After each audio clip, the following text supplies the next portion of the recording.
دیکھیے ان کی ناشکری۔ وَإِذْ قُلْتُمْ يَا مُوسَىٰ لَن نَّصْبِرَ عَلَىٰ طَعَامٍ وَاحِدٍ، یاد کرو جب کہ تم نے کہا تھا اے موسیٰ ہم ایک کھانے پر تو صبر نہیں کر سکتے، کھا کھا کے بکتا گئے ہیں من و سلوہ۔ فَادْعُ لَنَا رَبَّكَ، تو ذرا اپنے رب سے دعا کرو، پکارو ہمارے لیے اپنے رب کو۔ یخرج لنا، وہ نکالے ہمارے لیے مما تنبت الارض، زمین کی روئیدگی اور پیداوار میں سے، نباتات ارضی میں سے، من بقلہا، اس کی ترکاریاں، وقصائہا، اور ککڑیاں، کھیرے اور ککڑیاں، ان سب کے لیے یہ لفظ ہے۔ وفومہا، ایک ترجمہ گیہوں کیا گیا ہے لیکن میرے نزدیک زیادہ صحیح ترجمہ ہے لہسن، اور سرائے کی زبان میں بھی اور ممکن ہے کہ سندھی میں بھی ہو تھوم کہتے ہیں لہسن کو، یہ فوم کی بدلی ہوئی شکل ہے، اس لیے کہ یہی علاقہ ہے جس میں عرب آئے تھے، تو عربوں کی زبان کے بہت سے الفاظ جو ہیں اس سرائے کی زبان میں خاص طور پر وہ بہت زیادہ، تو تھوڑی سی شکل بدل کر وہ کافی تعداد میں موجود ہے۔ وعدسہا، اور دال خاص طور پر مسور کی، وبصلہا، اور پیاز۔ اب جو چٹخارے جس سے بنتے ہیں سالن کے، ان کی زبانیں وہ چٹخارے مانگ رہی۔ ظاہر بات ہے کہ اگر وہ سلوا بھی تھا، بٹیرا ہے، اسے آگ کے اوپر ذرا سا تپایا اور کھایا، وہ ایک ہی خاص قسم کی غذا ہے جو چل رہی ہے۔ اسی طرح من جو ہے وہ ایک خاص قسم کا سیریل ان کے لیے بن گیا ہے، لیکن یہ جو چٹخارے ہیں یہ تو لہسن سے ہے، پیاز سے ہے، ترکاریوں سے ہے، ان تمام چیزوں سے، دال کا اپنا ایک ذائقہ ہے۔ قَالَ تَسْتَبْدِلُونَ الَّذِي هُوَ أَدْنَىٰ بِالَّذِي هُوَ خَيْرٌ، حضرت موسیٰ نے فرمایا کیا وہ شے جو کمتر ہے بدلے میں چاہتے ہو اس کے کہ جو بہتر ہے؟ من و سلوہ کہیں بہتر ہے اللہ کی طرف سے جو تمہیں دیا گیا ہے، تم اس سے تمہارا جی بھر گیا ہے، اس کو ہاتھ سے دے کر چاہتے ہو کہ یہ ادنا چیزیں تمہیں ملے۔ اہبطوا مصرا، اب یہ لفظ آ گیا اہبطوا، اب ظاہر بات ہے یہ آسمان سے زمین پر اترنے کے لیے لفظ نہیں ہے اہبطوا، یہاں اس کا ترجمہ صحیح ہوگا سیٹل ڈاؤن سم ویئر۔ اگر زمین کی یہ چیزیں چاہیے تو کہیں سیٹل ہو جاؤ اور کاشت کرو، بیج ڈالو، آبیاری کرو، یہ ساری چیزیں تمہیں مل جائیں۔ اہبطوا مصرا، کہیں سیٹل ڈاؤن ہو جاؤ، کہیں اتر پڑو کسی بستی میں، کسی علاقے میں۔ فإن لكم ما سألتم، تمہیں مل جائے گا جو کچھ کہ تم نے مانگا۔ وَضُرِبَتْ عَلَيْهِمُ الذِّلَّةُ وَالْمَسْكَنَةُ وَبَاءُوا بِغَضَبٍ مِّنَ اللَّهِ، اب یہ ہے ان کی وہ خباثتیں، ان کے وہ ناشکریاں، ان کی وہ معصیتیں، ان پر جو آخری حکم دیا جا رہا ہے، جو اگر آپ برا نہ مانیں تو میں عرض کروں گا آج یہود پر اتنا اپلیکیبل نہیں ہے جتنا مسلمانوں پر ہے۔ ضربت علیہم الذلۃ والمسکنۃ وباءوا بغضب من اللہ، ذلت اور مسکنت کم ہمتی ان پر تھوپ دی گئی۔ ضربت علیہم، it was heaped upon them، the humiliation was heaped upon them۔ ضربت علیہم الذلۃ والمسکنۃ وباءوا بغضب من اللہ، اور وہ اللہ کا غضب لے کر لوٹے۔ وہی امت جس کے بارے میں فرمایا وَأَنِّي فَضَّلْتُكُمْ عَلَى الْعَالَمِينَ، اسی امت کا پھر یہ حشر ہوا۔ کیوں ہوا؟ نافرمانی۔ تمہیں کتاب دی تھی کہ تم پیروی کرو، تمہیں کتاب دی تھی کہ اسے قائم کرو۔ وَلَوْ أَنَّ أَهْلَ الْكِتَابِ أَقَامُوا التَّوْرَاةَ وَالْإِنْجِيلَ وَمَا أُنزِلَ إِلَيْهِم مِّن رَّبِّهِمْ لَأَكَلُوا مِن فَوْقِهِمْ وَمِن تَحْتِ أَرْجُلِهِمْ، اگر یہ تورات اور انجیل کو قائم کرتے، نافذ کرتے، تو نعمتیں زمین بھی اگلتی، ان کے قدموں کے نیچے سے نعمتیں جو ہیں وہ پھوٹتی، اور ان کے سروں کے اوپر سے بھی بارش ہوتی نعمتوں کی۔ لیکن اگر تم نے اس کو چھوڑ کر اپنی خواہشات، اپنے نظریات، اپنے خیالات، اپنا تمرد، اپنی سرکشی، اپنی حاکمیت، اپنی مصلحتیں، اپنی عقل، اس کو بالا تر کیا، تو پھر جو قوم اللہ کے قانون کی، اللہ کی ہدایت کی، اللہ کی کتاب کی امین ہوتی ہے دنیا میں، وہ اللہ کی ریپرزنٹیٹو ہوتی ہے، نمائندہ ہوتی ہے۔ اگر وہ اپنے عمل سے مس ریپرزینٹ کرے اللہ کو، تو وہ کافروں سے بڑھ کر مغضوب اور کافروں سے بڑھ کر مبغوض ہو جاتی ہے، مغضوب بھی مبغوض بھی۔ انہیں کافروں کو تو دین پہنچانا تمہارے ذمہ تھا، تم نے دین ان کو کیا پہنچانا تھا، تم تو خود دین سے منحرف ہو گئے۔ آج اس جگہ پر امت مسلمہ کھڑی ہے کہ 1.25 بلین یا 1.5 بلین 125 کروڑ عزت نام کی شے نہیں ہے، کہ عزت نام تھا جس کا گئی تیمور کے گھر سے، سارے معاملات دنیا کے G7 G15 کے ہاتھ میں ہیں، سیکیورٹی کونسل اس کے پرماننٹ ممبر کا ویٹو ہے، اور نہ سیکیورٹی کونسل میں اور نہ کہیں کسی G7 میں، نہ G9 میں، نہ G15 میں کوئی مسلمان ملک نہیں۔ کس نمی پرست کی بھیا کیستی، ہماری اپنی پالیسیز کہیں اور طے ہوتی ہیں، ہمارے اپنے بجٹ کہیں اور بنتے ہیں، ہماری صلح اور جنگ کسی اور کے اشارے سے ہوتی ہے، ریموٹ کنٹرول، یہ ذلت اور مسکنت۔ ہم کہتے ہیں ہماری شہرگ ہے کشمیر، اور جنگ کرنے کو تیار نہیں ہے۔ یہ خوف نہیں تو کیا ہے، یہ مسکنت نہیں تو کیا ہے؟ اگر اللہ پر یقین ہو اور اپنے حق پر یقین ہو تو اگر شہر دوسرے کے قبضے میں ہے تو ہمت کرو، یا تخت یا تختہ، لیکن نہیں۔ آپ کے ریڈیو پر ٹیلی ویژن پر خبریں آتی رہیں کہ اتنے مسلمانوں کے ساتھ یہ کر دیا، اتنی مسلمان عورتوں کی بے حرمتی کر دی، لیکن یہاں ہم بیٹھے ہوئے اپنے اپنے دھندوں میں، اپنے اپنے کاروبار میں، اپنی اپنی ملازمتوں میں، اپنے اپنے کیریئرز میں، دنیا میں کیا کچھ ہو رہا ہے۔ بہرحال اس وقت یہ جو ہے، میں نے جیسا کہ عرض کیا تھا کہ یہ ہے تاریخ بنی اسرائیل کی، لیکن خوشترا باشد کے سر دل براں گفت آیت در حدیث دیگراں، یہ ہمارا نقشہ ہے آج اس آیت میں۔ ضربت علیہم الذلۃ والمسکنۃ وباءوا بغضب من اللہ، اور یہ کیوں؟ ذالک بانہم کانوا یکفرون بآیات اللہ، یہ اس لیے کہ وہ اللہ کی آیات کا انکار کرتے رہے، وَيَقْتُلُونَ النَّبِيِّينَ بِغَيْرِ الْحَقِّ، اللہ کے نبیوں کو ناحق قتل کرتے رہے۔ ہمارے ہاں بھی مجددین امت میں سے کتنے ہیں جو جیلوں میں ڈالے گئے، جن کو ایسی ایسی مار پڑی ہے کہ کہا جاتا ہے کہ ہاتھی کو بھی وہ مار پڑتی تو برداشت نہ کر۔ احمد ابن حنبل کے ساتھ کیا ہوا؟ ابو حنیفہ جیل میں انتقال کیا، امام مالک کے کندھے کھینچ دیے گئے، اتار دیے گئے، منہ کالا کر کے اور اونٹ پر بٹھا کر پھرایا گیا۔ امام دار الہجرہ شیخ احمد سرہندی جیل میں رہے، سید احمد بریلوی اور ان کے ساتھیوں کو خود مسلمانوں نے تہہ تیغ کیا ہے۔ بہرحال یہ داستانیں ہیں، اب نبی تو کوئی نہیں آئے گا، ان کے ہاں نبی تھے، ہمارے ہاں مجددین ہیں، علماء حق ہیں، جیسے کہ حدیث بھی ہے علماء امتی کا انبیاء بنی اسرائیل، تو جو انہوں نے انبیاء کے ساتھ کیا ہم نے مجددین اور علماء کے ساتھ کیا۔ ذالک بما عصوا وکانوا یعتدون، اور یہ ہوا ان کی نافرمانیوں کی وجہ سے اور حد سے تجاوز کرنے کی وجہ سے۔ اللہ تعالیٰ تو ظالم نہیں، اللہ نے تو اونچا مقام دیا تھا، ہمیں بھی خیر امت قرار دیا، کنتم خیر امت اخرجت للناس تأمرون بالمعروف وتنہون عن المنکر وتؤمنون باللہ۔ اب اگر ہم نے وہ اپنا مشن چھوڑ دیا تو ذلت اور مسکنت وہ ہمارا مقدر بن گئی۔ اللہ کا قانون اور اللہ کا عدل بے لاگ ہے، وہ فرام امہ ٹو امہ چینج نہیں ہوتا۔ سنت اللہ جو ہے لن تجد لسنت اللہ تحویلا ولن تجد لسنت اللہ تبدیلا، اللہ کی سنت بدلتی نہیں۔ بنی اسرائیل کا جو حشر ہوا آج وہ ہمارا ہو رہا ہے۔ بہرحال اس پر میری جو کتاب ہے سابق اور موجودہ مسلمان امتوں کا ماضی حاضر مستقبل، اس کا مطالعہ کیجیے۔ اب آ گئی وہ آیت کہ جس سے استدلال کیا گیا ہے کہ ایمان بالرسالت نجات کے لیے ضروری نہیں ہے۔ ان الذین آمنوا والذین ہادوا والنصارى والصابئین من آمن باللہ والیوم الآخر وعمل صالحا فلہم اجرہم عند ربہم ولا خوف علیہم ولا هم یحزنون۔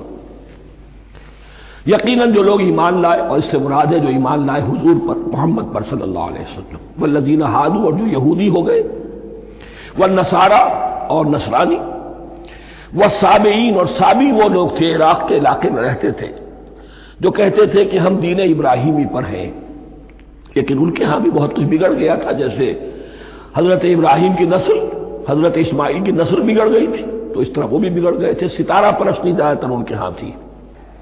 من آمن باللہ والیوم الآخر، جو کوئی بھی ایمان لایا اللہ پر اور یوم آخر پر، وعمل صالحا اور اس نے عمل کیے اچھے، فلہم اجرہم عند ربہم، تو ان کے لیے محفوظ ہے ان کا اجر ان کے رب کے پاس، ولا خوف علیہم ولا هم یحزنون، اور نہ ان پر کوئی خوف ہوگا اور نہ وہ کسی حزن سے دوچار ہوں گے۔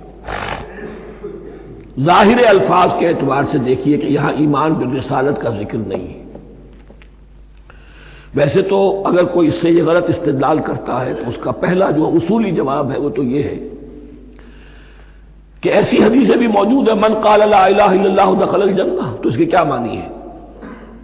صرف کہنے سے جنت میں داخل ہو جائیں گے، کسی عمل کی ضرورت نہیں؟ جواب یہ دیا جائے گا پورے قرآن کو سامنے رکھو، پورے حدیث کے ذخیرے کو سامنے رکھو، کسی ایک جگہ سے کوئی ایک نتیجہ نکال لینا وہ صحیح نہیں۔ لیکن اس کے علاوہ وہ اصول جو میں بیان کر چکا ہوں کہ یہ سلسلہ شروع کہاں سے ہوا ہے، 5واں رکوع، وآمنوا بما انزلت مصدقا لما معكم ولا تكونوا اول كافر به، انہیں ایمان کی زوردار دعوت سے تو یہ ساری بات شروع ہوئی ہے۔ اب فصاحت اور بلاغت کا یہ تقاضا ہے کہ بار بار اس کو دہرایا نہ جائے، وہ بات انڈرسٹوڈ رہے گی، مقدر رہے گی، سمجھی جائے گی کہ ہر جگہ پر وہ موجود ہے، اس لیے کہ ساری گفتگو ہو رہی ہے اسی کے حوالے سے۔ وآمنوا بما انزلت مصدقا لما معكم ولا تكونوا اول كافر به ولا تشتروا بآیاتی ثمنا قلیلا وإیاي فاتقون۔ اس حوالے سے یوں سمجھیے اب اس آیت کو کہ یہاں پر کچھ الفاظ محذوف مانے جائیں گے، ان الذین آمنوا والذین ہادوا والنصارى والسابعین من آمن باللہ والیوم الآخر وعمل صالحا فی ایامہم فلہم اجرہم عند ربہم ولا خوف علیہم ولا هم یحزنون۔ ہر دور میں جبکہ ابھی حضرت عیسیٰ نہیں آئے تھے تو جو بھی یہودی تھے اس وقت تک حضرت موسیٰ کے ماننے والے، وہ جو بھی اللہ پر ایمان رکھتے تھے اور نیک عمل کرتے تھے، آخرت کو مانتے تھے، ان کی نجات ہو جائے گی۔ لیکن حضرت عیسیٰ کے آنے کے بعد ان کو نہیں مانا، اب وہ کافر قرار پائے۔ لیکن اب حضرت عیسیٰ کے آنے کے بعد جب تک حضور نہیں آئے جو بھی مانتا ہے، لیکن یہ کہ شرط یہی ہوگی کہ اپنے اپنے زمانے میں، اصل میں نفی جس بات کی جا رہی ہے وہ یہ ہے کہ یہ نہ سمجھو کہ کسی گروہ میں ہونے سے نجات ہوتی ہے، نجات کسی گروہ میں ہونے کی وجہ سے نہیں ہے، نجات کی بنیاد ایمان اور عمل صالح ہے۔ کسی رسول پر ایمان لانا اپنے دور کے رسول پر وہ تو لازم ہے، لیکن یہ ہے کہ اس پر ایمان تو لے آئے اور وہ عمل صالح نہیں ہے تو نجات نہیں ہوگی۔ تو یہ اپنے اپنے دور میں، اپنے اپنے زمانے میں ہر امت کے لیے، وَلِكُلِّ أُمَّةٍ أَجَلٌ قرآن مجید کے مقام پر آیا ہے، ہر امت کے لیے ایک خاص معین مدت ہے۔ اس معینہ مدت میں اب ظاہر بات ہے جو لوگ حضور کی بعثت سے پہلے فوت ہو گئے ان پر تو کوئی ذمہ داری نہیں کہ حضور پر ایمان لانے کی، اور ایسے لوگ تھے، ایسے موحدین مکے میں موجود تھے جو یہ کہتے تھے کعبے کے پردے پکڑ پکڑ کر، اے اللہ ہم صرف تجھے پوجنا چاہتے ہیں، صرف تیری بندگی کرنا چاہتے ہیں، لیکن جانتے نہیں کیسے کریں۔ یہ بات موجود تھی اور ان کا انتقال بھی ہو گیا۔ یہ زید، سعید ابن زید، سعید جو حضرت عمر کے بہنوئی تھے اور وہ عشرہ مبشرہ میں سے ہیں، ان کی اہلیہ حضرت فاطمہ بنت خطاب، ان دونوں کے ایمان کو اللہ نے ذریعہ بنایا حضرت عمر کے ایمان کا، اور یہ والد تھے سعید کے زید، وہ یہ کہتے ہوئے دنیا سے چلے گئے حضور کی ابھی بعثت ہی نہیں ہوئی تھی، اے اللہ میں صرف تیری بندگی کرنا چاہتا ہوں، کیسے کروں یہ نہیں جانتا۔ اسی کو ذہن میں رکھیے، اہدنا الصراط المستقیم جو میں نے کہا تھا، ایک سلیم الفطرت انسان، سلیم العقل انسان توحید تک پہنچ جاتا ہے، آخرت کو پہچان لیتا ہے، لیکن اب کیا کروں؟ اس شریعت کے لیے، ان احکام کے لیے وہ دستے سوال دراز کرنے پر مجبور ہے۔ الحمدللہ رب العالمین الرحمن الرحیم مالک یوم الدین ایاک نعبد و ایاک نستعین اہدنا الصراط المستقیم. اسی صراط المستقیم کی دعا کا یہ جواب اب آئے گا، شروع ہوگا سورہ بقرہ سے. یہ کرو، یہ نہ کرو، یہ فرض ہے، یہ تم پر لازم کیا گیا، یہ چیز حرام کی گئی، وغیرہ وغیرہ. ان الذين آمنوا والذين هادوا والنصارى والصابئين من آمن بالله واليوم الآخر وعمل صالحا. اور محذوف الفاظ فی ازمنتہم، اپنے اپنے زمانے میں، یا فی ایامہم، فلہم اجرہم عند ربہم ولا خوف علیہم ولا هم يحزنون. وَإِذْ أَخَذْنَا مِيثَاقَكُمْ وَرَفَعْنَا فَوْقَكُمُ الطُّورَ. اور ذرا یاد کرو جب کہ ہم نے تم سے عہد لیا، قول و قرار لیا، اور تمہارے اوپر اٹھا دیا طور کو، پہاڑ کو. جب تورات دی گئی تو اس وقت ایک کیفیت معجزانہ طور پر ایسی پیدا کی گئی، ان کے اوپر ایک روب ڈالنے کے لیے اور خشیت قلب میں پیدا کرنے کے لیے کوہ طور اٹھا کر معلق کر دیا گیا. اس وقت کہا گیا خذوا ما آتیناکم بقوۃ. تو اس قول و قرار کے وقت ایک معجزے کی شکل یہ ہوئی تھی. وَإِذْ أَخَذْنَا مِيثَاقَكُمْ وَرَفَعْنَا فَوْقَكُمُ الطُّورَ خُذُوا مَا آتَيْنَاكُمْ بِقُوَّةٍ وَاذْكُرُوا مَا فِيهِ لَعَلَّكُمْ تَتَّقُونَ. پکڑو اس کو مضبوطی کے ساتھ جو ہم نے تمہیں دیا ہے، اس کتاب کو، تورات کو، اس شریعت کو، اس احکام کو. وَاذْكُرُوا مَا فِيهِ، اور یاد رکھو اسے جو کچھ کہ اس میں ہے، لَعَلَّكُمْ تَتَّقُونَ، تاکہ تم بچ سکو. ثُمَّ تَوَلَّيْتُم مِّن بَعْدِ ذَلِكَ، پھر تم نے روگردانی کی اس کے بعد.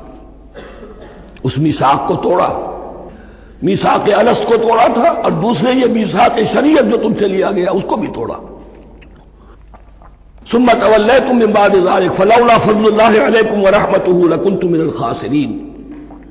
پھر اگر اللہ کا فضل تمہارے شامل حال نہ ہوتا اور اس کی رحمت تمہاری دستگیری نہ کرتی رہتی، بار بار تمہیں معاف کیا، تمہیں مہلت دی، تو اگر یہ چیز نہ ہوتی تو اسی وقت سے تم خسارہ پانے والے اور تباہ ہونے والے ہو جاتے.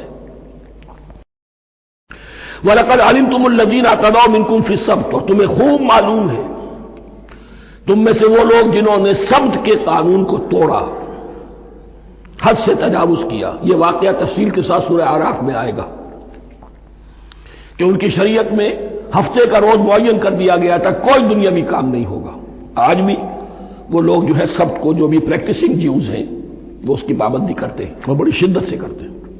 لیکن ایک زمانے میں ایک خاص ان کا قبیلہ تھا کہ جس نے ایک بڑے ہی شرعی ہیلا ایجاد کر کے اس قانون کی دھجیاں بکھیری. تفصیل ہم پڑھیں گے سورہ اعراف میں.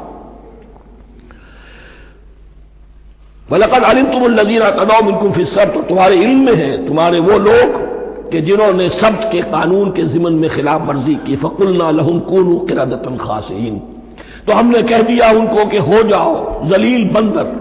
ان کی شکلیں بس کر دی گئی، انہیں بندروں کی شکل میں تبدیل کر دیا گیا. فَجَعَلْنَاهَا نَكَالًا لِمَا بَيْنَ يَدَيْهَا، پھر ہم نے اس واقعے کو یا اس بستی کو ایک بنا دیا مثال، لوگوں کے لیے ان کی عبرت کے سامان بنا دیا، ان کے لیے بھی جو سامنے موجود تھے اس زمانے کے لوگ، اور ان کے لیے بھی جو بعد میں آنے والے تھے.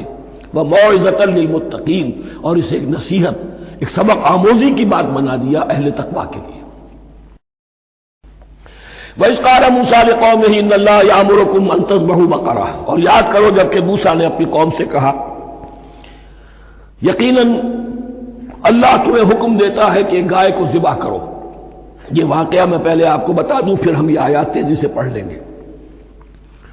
بنی اسرائیل میں ایک شخص قتل ہو گیا، عامیل نامی، اور قاتل کا پتہ نہیں چل رہا تھا. اللہ تعالیٰ نے حضرت موسیٰ کے ذریعے سے حکم دیا کہ ایک گائے کو ذبح کرو اور اس کے جسم کے ایک ٹکڑے سے اس مردے کو چھوؤ، وہ جی اٹھے گا اور وہ بتا دے گا میرا قاتل کون ہے. اب یہ کہ یہ معجزات کی شکل ہے جو بار بار آ رہے ہیں، اور سابق اس امت کے اندر معجزات کا آپ کو بہت عمل دخل ملے گا. اس میں ایک تو یہ کہ گائے کو ذبح کرنا، وہ گائے کے تقدس کا جو ان کے دل میں ذہن میں تھا، تو ذبح کرنے سے اس کے اوپر بھی گویا کہ ایک تلوار چلائی گئی، اور پھر انہیں دکھا بھی دیا گیا کہ ایک آدمی زندہ بھی ہو سکتا ہے. بعد سے بعد الموت کا بھی ایک نقشہ دکھا دیا گیا انہیں.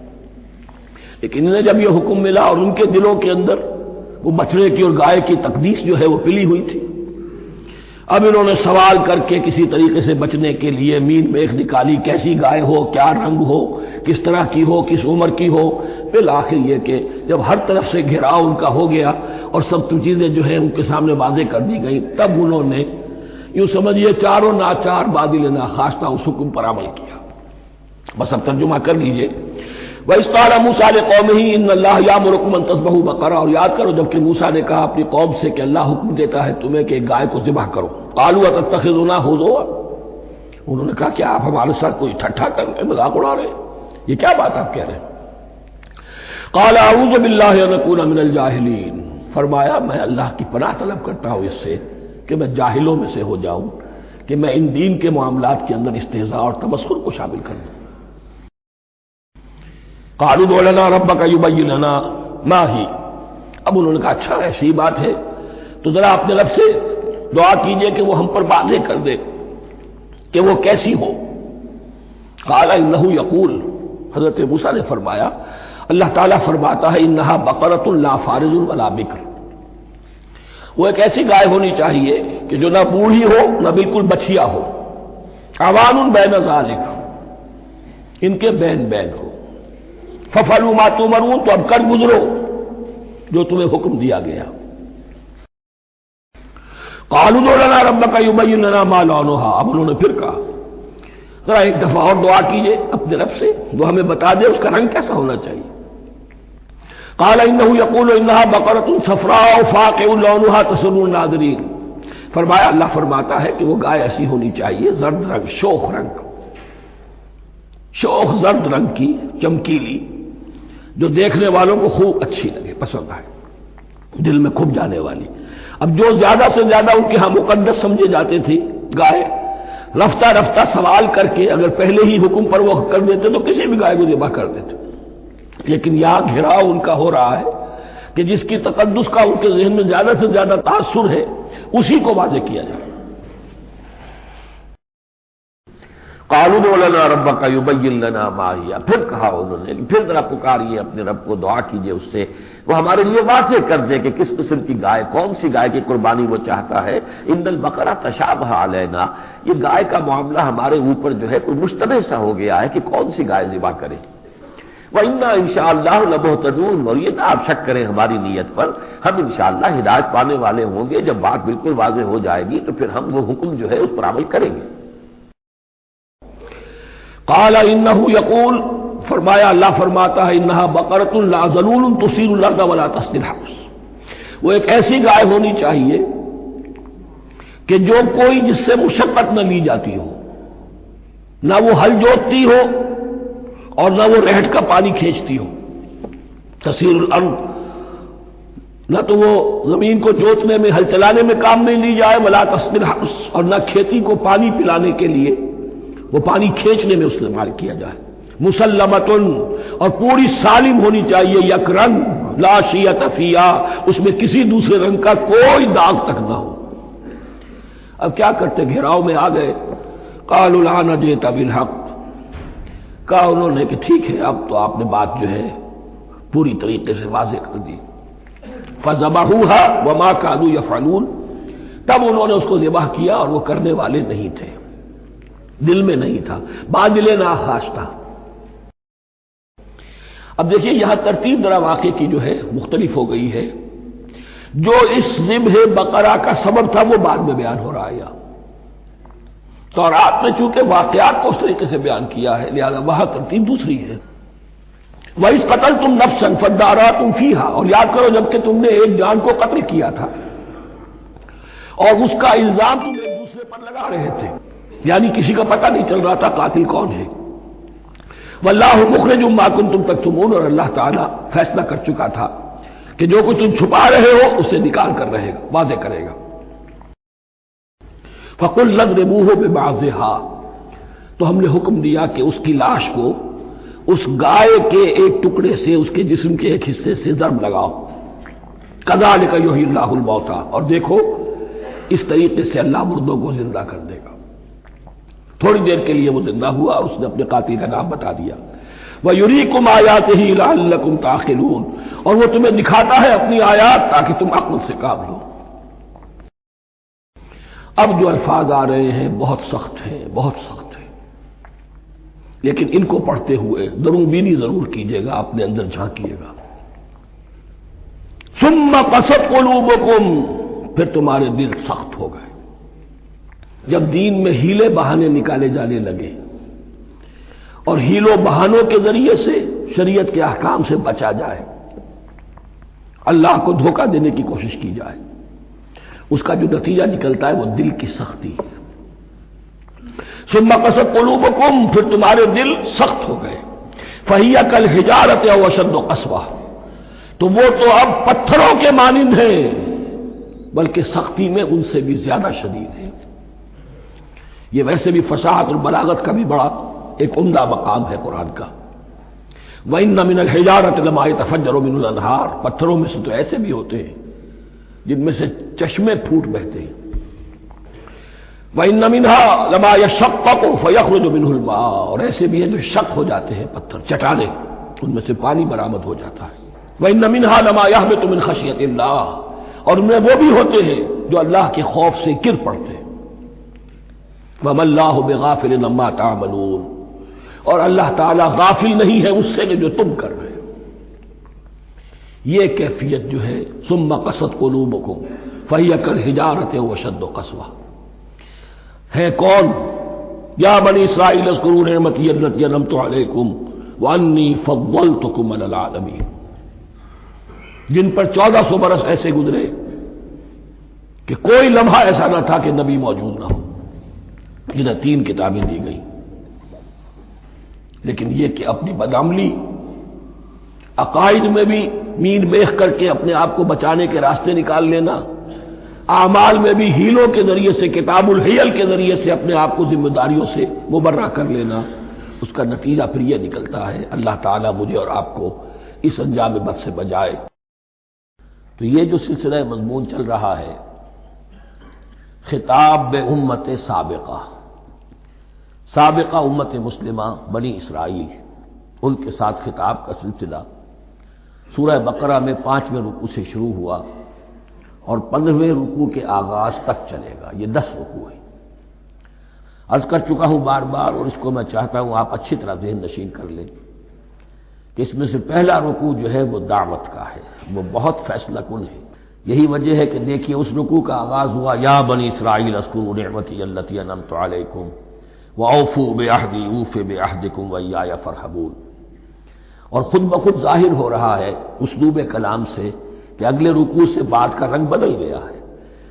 یا بنی اسرائیل اذکروا نعمتی التی انعمت علیکم وانی فضلتکم علی العالمین واتقوا یوما لا تجزی نفس عن نفس شیئا ولا يقبل منها شفاعۃ ولا یؤخذ منها عدل ولا هم ينصرون۔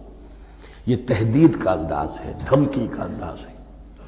تو میں نے عرض کیا تھا کہ 5واں رکوع اس خطاب میں بمنزلہ فاتحہ ہے، بہت اہم ہے، اور بقیہ جو 9 رکوع ہیں ان میں بریکٹ کا انداز ہے کہ 2 آیتوں سے بریکٹ شروع ہوتی ہے، انہی 2 آیتوں پر بریکٹ ختم ہوگی۔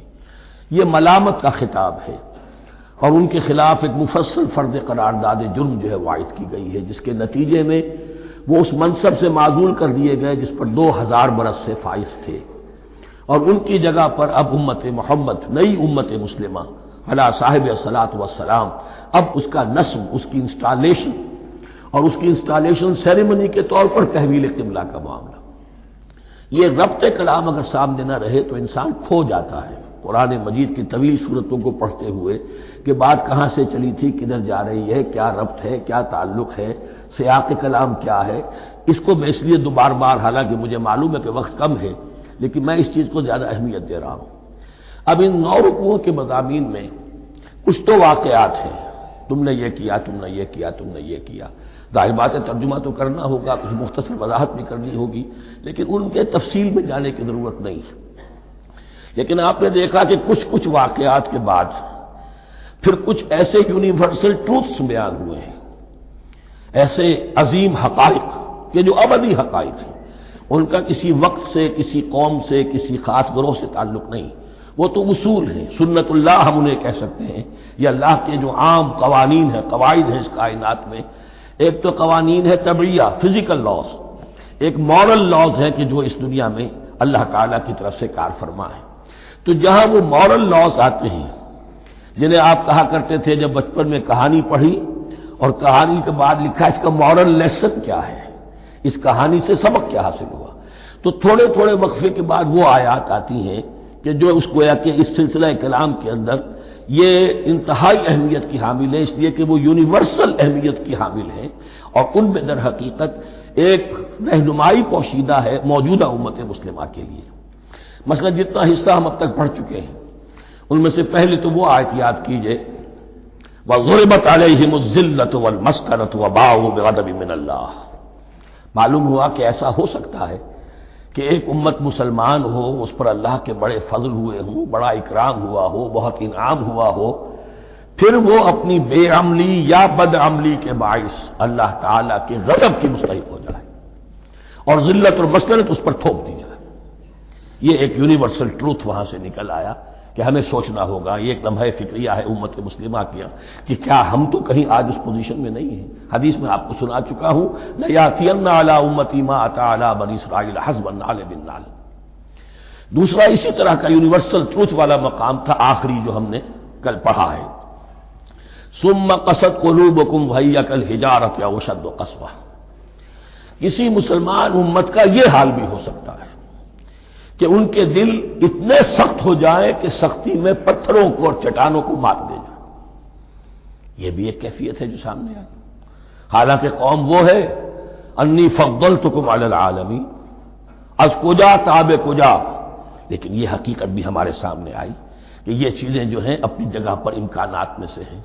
البتہ یہاں ایک بات میں عرض کر دوں کہ اس قساوت قلبی میں پوری امت برابر مسلط جو ہے مبتلا نہیں ہوا کرتی، اس میں امت کے جو قائدین ہوتے ہیں اور امت مسلمہ کے قائدین اس کے علماء ہوتے ہیں، سب سے زیادہ شدت کے ساتھ یہ خرابی ان میں آتی ہے، اس لیے کہ باقی لوگ تو پیروکار ہیں، پیچھے چلتے ہیں، وہ اعتماد کرتے ہیں کہ یہ ہے اللہ کی کتاب کے پڑھنے والے، یہ ہے تورات کے حامل، یہ جانتے ہیں، وہ ان کے پیچھے پیچھے چل رہے ہوتے ہیں۔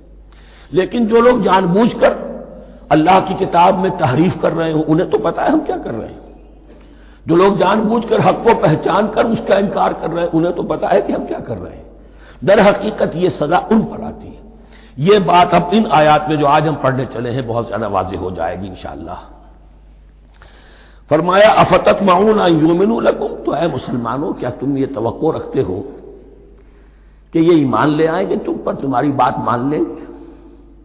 ظاہر بات ہے مسلمانوں کو توقع تھی کہ مشرکین مکہ تو بہت دور تھے دین سے، توحید سے دور، رسالت کا کوئی تصور ہی نہیں، کتاب کوئی ان کے پاس تھی ہی نہیں۔ یہ تو یہود ہیں اور ان کے پاس تو کتاب رہی ہے، یہ موسیٰ کے ماننے والے ہیں، یہ توحید کے علم بردار ہیں، یہ آخرت کا بھی اقرار کرتے ہیں، تو ان کو جھٹپٹ مان لینا چاہیے۔ تو جو مسلمانوں کے دل میں، عام مسلمانوں کے دل میں جو حسن ظن تھا، اب در حقیقت یہ اس کو ایڈریس کیا جا رہا ہے افتطمعون ان یؤمنوا لکم، تمہیں بڑی طمع ہے، کوشش ہے، تمہاری خواہش ہے، آرزو ہے، تمنا ہے، توقع ہے کہ یہ بات مان لے گے تمہاری۔ وَقَدْ كَانَ فَرِيقٌ مِّنْهُمْ يَسْمَعُونَ كَلَامَ اللَّهِ ثُمَّ يُحَرِّفُونَهُ مِن بَعْدِ مَا عَقَلُوهُ وَهُمْ يَعْلَمُونَ، جبکہ حال یہ ہے کہ ان میں سے ایک جماعت، ایک گروہ وہ بھی ہے کہ جو اللہ کے کلام کو سن کر پھر اس میں تحریف کرتا رہا ہے، اس کے بعد کہ اس کو سمجھ لیتا تھا اور اچھے جان بوجھ کر تحریف کرتا تھا۔ اب ظاہر بات وہ گروہ کون ہوں گے؟ علماء ہی تو ہیں نا، عام آدمی تو تحریف نہیں کر سکتا تھا، تحریف کرنے والے تو علماء تھے۔ افتؤمنون ان یؤمنوا لکم وقد کان فریق منهم یسمعون کلام اللہ ثم یحرفونہ من بعد ما عقلوہ وهم یعلمون وَإِذَا لَقُوا الَّذِينَ آمَنُوا قَالُوا آمَنَّا۔ اب دیکھیے ایک بات بڑی عجیب سامنے آئے گی کہ جس طرح منافقین مسلمانوں میں تھے ایسے ہی منافقین یہود میں بھی تھے۔ یہود میں سے کچھ لوگ ایسے تھے کہ جن پر حق جب منکشف ہو گیا اور کچھ ان کی صالح فطرت بھی تھی، اب وہ آنا چاہتے تھے اسلام کی طرف، لیکن اپنے خاندان کو، گھر والوں کو، اپنے کاروبار کو، اپنے قبیلے کو چھوڑنا بھی ممکن نہیں تھا، اور قبیلوں کی سرداری جو ہے وہ ان کے علماء یہود کے پاس ہے۔ تو دل ان کے کچھ صاف ساتھ آ چکے تھے اہل ایمان کے، اور جب وہ اہل ایمان سے ملتے تھے تو کبھی کبھی باتیں بھی بتاتے، ہاں یہ بات جو محمد کہہ رہے یہ تورات میں لکھی ہوئی تھی، واقعی یہ بات یوں ہی تھی۔ اب اس کے بعد جب وہ جاتے تھے اپنے شیاطین کے پاس وہی شیاطین، ان کے علماء، ان کے بڑے سرکردہ لوگ، تو وہ جا کر انہیں ڈانٹ ڈپٹ کرتے تھے، بے وقوفو یہ کیا کر رہے ہو، تم یہ بات بتا رہے ہو انہیں تاکہ اللہ کے ہاں جا کر وہ تم پر حجت قائم کرے، تو انہیں پتا تھا اور پھر بھی انہوں نے نہیں مانا۔ اب یہ ان کا آپس کا مکالمہ ہو رہا ہے۔ وَإِذَا لَقُوا الَّذِينَ آمَنُوا قَالُوا آمَنَّا، اور ان میں سے کچھ لوگ ہیں کہ جب ملتے ہیں اہل ایمان سے تو وہ کہتے ہیں ہم ایمان لے آئے۔ وَإِذَا خَلَا بَعْضُهُمْ إِلَىٰ بَعْضٍ، اور جب وہ خلوت میں ہوتے ہیں ایک دوسرے کے ساتھ، قالوا وہ کہتے ہیں اتحدثونہم، کیا تم بتا رہے ہو ان کو، بما فتح اللہ علیکم، وہ باتیں جو اللہ نے کھولی ہیں تم پر، لیحاجوکم بہ عند ربکم، کہ وہ تم پر حجت قائم کریں تمہارے رب کے پاس، کہ اللہ اس نے مانا تھا کہ ہاں تورات میں یہ ہے، تو تم ذرا عقل سے کام لو اور یہ حقیقتیں جو تورات کے ذریعے سے ہمیں معلوم ہے مسلمانوں کو مت بتاؤ۔ اس پر اللہ کا تبصرہ کیا ہے، افلا تعقلون، یہ تو ابھی انہی کا قول ختم ہوا کہ کیا تم عقل نہیں ہے کہ تم ایسا بے وقوفی کا کام کر رہے ہو۔ اولا یعلمون، یہ تبصرہ اللہ کا ہے، تو کیا یہ لوگ نہیں جانتے ان اللہ یعلم ما یسرون وما یعلنون، کہ اللہ تو جانتا ہے وہ سب کچھ بھی جو وہ چھپاتے ہیں اور وہ سب کچھ بھی جسے وہ ظاہر کرتے ہیں، تو چاہے یہ باتیں مسلمانوں کو بتاؤ نہ بتاؤ، اللہ کی طرف سے تو محاسبہ ہو ہی جانا ہے، لہذا یہ بھی ان کی ناسمجھی کی دلیل ہے۔ اب آ رہی ہے وہ اصل اہم بات جو میں نے آج ابتدا میں بیان کر دی تھی، وَمِنْهُمْ أُمِّيُّونَ، ان میں سے بھی ایک طبقہ تو ہے ان پڑھ لوگوں کا۔ اب دیکھیے امی اصل میں تو ایک طرح سے کہنا چاہیے کہ مشرکین عرب کے لیے لفظ ہے قرآن مجید میں، کیوں؟ ان کے اندر پڑھنے لکھنے کا رواج بھی نہیں تھا، کوئی آسمانی کتاب بھی ان کے پاس نہیں تھی، لیکن اب یہود کے بارے میں کہا جا رہا ہے، جیسے آج مسلمان ہیں کہ اکثر و بیشتر مسلمان تو جاہل ہیں، چاہے پی ایچ ڈی کیا ہوا ہو، پی ایچ ڈی تو فزکس میں کیا ہوا ہے، قرآن کی الف بیتیں نہیں آتی، دین کے جو ہے مبادی تک سے ناواقف ہیں، بہت پڑھے لکھے، اس کو ہمارے بعض لوگ کہتے ہیں پڑھے لکھے جاہل۔ آج کی عظیم اکثریت مسلمانوں کے پڑھے لکھے مسلمانوں کی وہ پڑھے لکھے جاہلوں پر مشتمل ہے، اس میں شامل کر لیجئے ہماری اکثریت جو ہے ہی بغیر پڑھی لکھی، تو اب انہیں کیا پتا، وہ تو سارا اعتماد کریں گے علماء پر، کوئی بریلوی ہیں بریلوی علماء پر اعتماد کریں گے، کوئی دیوبندی ہے وہ دیوبندی علماء پر اعتماد کریں گے، کوئی اہل حدیث ہے وہ اہل حدیث علماء پر اعتماد کریں گے۔ منہم امیون، اب امیون کا سہارا کیا ہوتا ہے، منہم امیون لا یعلمون الکتاب الا امانیہ، وہ کتاب سے تو واقف نہیں ہوتے، اپنی کچھ خواہشات ہیں کہ جن کو جانتے ہیں، یہ خواہشات بعد میں کھل جائے گا، یہ خواہشات کیا ہیں، ہم تو اسرائیلی ہیں، ہم تو اللہ کے محبوب ہیں، ہم تو امت محمد میں ہیں، ہماری تو شفاعت ہو ہی جائے گی، یہ امانی ہے، تلک امانیہم، اور ہمیں تو جہنم میں داخل کیا بھی تو تھوڑے سے عرصے کے لیے، ہمیں نکال لیا جائے گا، یہ امانی ہے۔ تو ان کے پاس تو یہ تو ان امانی، امنیہ کہتے ہیں خواہش، امانی اس کی جمع ہے، یہ اپنی خواہشات، انگریزی کا لفظ صحیح تعبیر کرے گا وشفل تھنکنگ، یہ اپنی اس وشفل تھنکنگ کے سہارے جی رہے ہیں، علم ان کے پاس ہے ہی نہیں۔ وَإِنْهُمْ إِلَّا يَظُنُّونَ، اور وہ نہیں کچھ کر رہے مگر ظن و تخمین، گمان ہے، ان کے اپنے من گھڑت خیالات ہیں۔ فَوَيْلٌ لِّلَّذِينَ يَكْتُبُونَ الْكِتَابَ بِأَيْدِيهِمْ، تو اصل ہلاکت اور بربادی اور ویل کے بارے میں بعض روایات یہ بھی آئی ہیں کہ وہ جہنم کا وہ طبقہ ہے جس سے خود جہنم پناہ مانگتی ہے، سخت ترین، تو وہ ویل، وہ تباہی جو ہے ان کے لیے ہے جو کتاب لکھتے ہیں اپنے ہاتھ سے، ثم یقولون ھذا من عند اللہ، اور پھر کہتے ہیں یہ اللہ کی طرف سے ہے، لیشتروا بہ ثمنا قلیلا، تاکہ حاصل کر لیں اس سے کچھ بڑی گھٹیا سی حقیر سی قیمت، یعنی فتویٰ نویسی جس کا معاملہ ہے۔ اب کوئی شخص آیا، اس نے ایک رائے پوچھی، انہوں نے اپنا جو بھی ہے وہ لکھا، کہا یہی دین کا تقاضا ہے، بس یہی علم ہے، یہی اللہ کی بات ہے۔ اب اس میں کتنا کچھ واقعتاً انہوں نے صحیح بات کہی ہے، کتنی ہٹ درمی سے کام لیا ہے، کتنی کسی رشوت کے مبنی کو رائے دی ہے، خود بدلتے نہیں قرآن کو بدل دیتے ہیں، وہ کس درجہ فقیہان حرم بے توفیق، تو یہ ان کے علماء کا کردار تھا۔ ثم يقولون هذا من عند الله ليشتروا به ثمنا قليلا فويل لهم مما كتبت ايديهم، تو ہلاکت اور بربادی ہے ان کے لیے اس چیز سے کہ جو ان کے ہاتھوں نے لکھی۔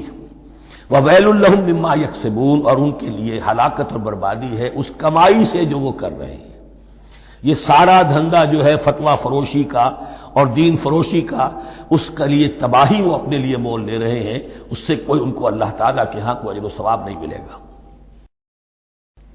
وقالوا، اب یہ آگے امانی، وقالوا لن تمسنا النار الا ایاما معدودہ، وہ کہتے ہیں ہمیں تو آگ چھو ہی نہیں سکتی، ہاں گنتی کے چند دن، صرف یہ کہ دوسروں کی آنکھوں میں دھول جھونکنے کے لیے کہ کوئی اعتراض نہ کر دے، اللہ ہمیں آگ میں پھینکا جا رہا اور ان کو نہیں پھینکا جا رہا، یہ ہم سے بھی بدتر تھے کردار میں، تو شاید ان کا منہ بند کرنے کے لیے چند دن کے لیے ہمیں جہنم میں ڈال دیں گے، پھر فوراً نکال لیں گے۔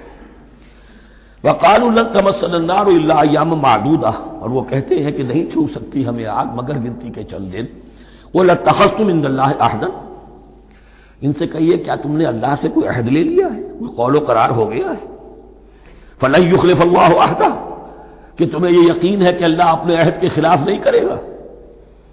ام تقولون علی اللہ ما لا تعلمون، یا تم اللہ کی طرف اس بات کی نسبت کر رہے ہو، تہمت جب لگا رہے ہو، جڑ رہے ہو یہ بات اللہ پر جو تم نہیں جانتے، جس کے لیے تمہارے پاس کوئی علم نہیں ہے۔ بلا من کسب سیئۃ، اب یہ انتہائی وہ یونیورسل ٹروتس جو ہے جو میں نے کہا تھا، ابدی حقائق، اس کی عظیم ترین حقیقت آ رہی ہے، نوٹ کیجئے۔ بلا، کیوں نہیں، من کسب سیئۃ، جس شخص نے جان بوجھ کر ایک گناہ کمایا، لیکن گناہ بڑا، کبائر، صغائر نہیں، سیئۃ، یہ اس کی جو تنکیر ہے وہ ایک کا فائدہ بھی دے رہی ہے اور تفخیم کا بھی، جس نے بھی جان بوجھ کر کسبا، ایک گناہ کمایا، فاحاطت بہ خطیئتہ، اور اس کی خطا نے اس کا گھیراؤ کر لیا، یعنی ایک ہی گناہ ہے، سود کھا رہا ہے، باقی نماز ہے، تہجد ہے، یہ ہے وہ ہے، لیکن اس ایک گناہ کی برائی بھی اتنی اس کے گرد جو ہے چھا جائے گی کہ پھر اس کی یہ ساری نیکیاں ختم ہو کر رہ جائیں، ایک گناہ۔ بلا من کسب سیئۃ واحاطت بہ خطیئتہ فاولئک اصحاب النار هم فیہا خالدون، اس میں ہمارے مفسرین نے یہ لکھا ہے کہ اس کی خطا کاری اتنی اس کے اوپر چھا جائے کہ ایمان کا کوئی اثر باقی نہ رہے۔ اور المعاصی برید الکفر، یہ علماء کے ہاں اصول ہے کہ یہ جو گناہ ہوتے ہیں یہ ڈاک ہے کفر کی، ہوتے ہوتے گناہ پر مداومت مداومت مداومت، اگر اس پر چلتا ہے تو اصل میں ہوتے ہوتے ہوتا یہ ہے کہ اسے پتہ بھی نہیں ہوتا، وہ اپنے آپ کو مسلمان سمجھتا ہے، اندر سے ایمان ختم ہو چکا ہوتا ہے، دیمک کی طرح جو ہے وہ دروازے کی چوکھٹ جو ہے کھائی گئی، اوپر صرف ایک ونیئر لگا ہوا ہے جو نظر نہیں آ رہا۔ یہ عقل جو ہے اللہ نے دیمک کو بھی دی ہے کہ چھوٹی سی چھپٹی چھوڑ دینا تاکہ دھوکہ کھاتے رہیں لوگ گھر والے، باقی یہ کہ اندر سے کھوکھلا کر دیا۔ اولئک اصحاب النار، یہ آگ والے ہیں، ہم فیہا خالدون، جو اس میں ہمیشہ ہمیشہ رہیں گے۔ یہ ہے قاعدہ کلیہ، قرآن کا قطعی اور ابدی فیصلہ۔ والذین آمنوا وعملوا الصالحات، ہاں اس کے برعکس جو لوگ ایمان لائیں اور نیک عمل کریں۔ اب نیک عمل میں ہر شخص نے اپنا اپنا نظریہ بنا رکھا ہے، مراد نیک عمل قرآن مجید کا کیا ہے؟ دین کے سارے تقاضوں کو ادا کرنا، وہ نیک عمل ہوگا۔ آپ نے ایک نیکی لے لی، یتیم خانہ کھول دیا، بڑی فاؤنڈیشن بنا دی، بیواؤں کا انتظام ہو رہا ہے، لیکن کاروبار میں سودی لین دین ہے، جھوٹ ہے، فریب ہے، دھوکہ ہے، سب چل رہا ہے، تو یہ نہیں ہے۔ دین کے تقاضے یہ بھی ہے کہ دین کو قائم کرنے کی جد و جہد میں لگو، اس کی شرائط پوری کرو۔ تو فرمایا والذین آمنوا وعملوا الصالحات اولئک اصحاب الجنہ هم فیہا خالدون، وہ ہیں جنت والے اور وہ اس میں ہمیشہ ہمیشہ رہیں گے۔ وَإِذْ أَخَذْنَا مِيثَاقَ بَنِي إِسْرَائِيلَ لَا تَعْبُدُونَ إِلَّا اللَّهَ، اور یاد کرو جب کہ ہم نے بنی اسرائیل سے عہد لیا تھا تم نہیں عبادت کرو گے کسی کی سوائے اللہ کے۔ وَبِالْوَالِدَيْنِ إِحْسَانًا، اور اس کے ساتھ دوسرا حکم، اور یہ اہم مقام ہے کہ اللہ کے حق کے فوراً بعد والدین کے حق کا ذکر قرآن مجید میں 4 مقامات پر آیا، ان میں سے ایک مقام یہ ہے وَبِالْوَالِدَيْنِ إِحْسَانًا، والدین کے ساتھ نیک سلوک کرو گے، وَذِي الْقُرْبَى، اور قرابت داروں کے ساتھ بھی، وَالْيَتَامَى، اور یتیموں کے ساتھ بھی، وَالْمَسَاكِينَ، اور محتاجوں کے لیے بھی، وَقُولُوا لِلنَّاسِ حُسْنًا، اور لوگوں سے اچھی بات کہو، اچھی بات کہو، صحیح بات کہو، امر بالمعروف کرتے رہو، نیکی کی دعوت دیتے رہو۔ وَأَقِیمُوا الصَّلَاةَ وَآتُوا الزَّکَاۃَ، اور نماز قائم کرو، قبائل قائم رکھو اور زکوٰۃ ادا کرو گے، یہ گویا کہ معاہدہ ہو رہا ہے۔